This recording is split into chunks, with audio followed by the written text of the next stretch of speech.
ಓಣಂ ವ್ಯಾಪಾರಕ್ಕಾಗಿ ಸಂಗ್ರಹಿಸಿದ್ದ ಸ್ಟೇಷನರಿ ಗೋದಾಮಿನಲ್ಲಿ ಭಾರೀ ಅಗ್ನಿ ಅವಘಡ, ಕರಕಲಾಯಿತ ಕೋಟ್ಯಾಂತರ ರೂಪಾಯಿ ಮೌಲ್ಯದ ವಸ್ತುಗಳು.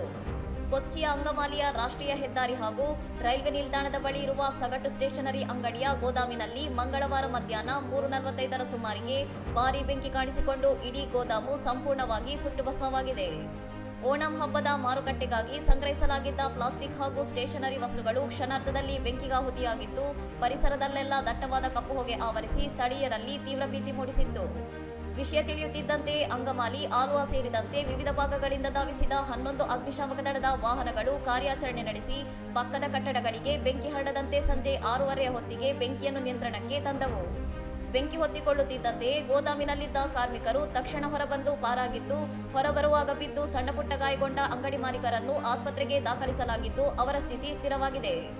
ರಾಷ್ಟ್ರೀಯ ಹೆದ್ದಾರಿಯಲ್ಲಿ ಉಂಟಾಗಿದ್ದ ಸಂಚಾರ ದಟ್ಟಣೆಯನ್ನು ಪೊಲೀಸರು ತೆರವುಗೊಳಿಸಿ ಅಗ್ನಿಶಾಮಕ ವಾಹನಗಳಿಗೆ ದಾರಿ ಮಾಡಿಕೊಟ್ಟಿದ್ದು, ಬೆಂಕಿಗೆ ನಿಖರ ಕಾರಣ ತಿಳಿಯಲು ವಿಧಿವಿಜ್ಞಾನ ತಂಡ ತನಿಖೆ ಮುಂದುವರೆಸಿದೆ.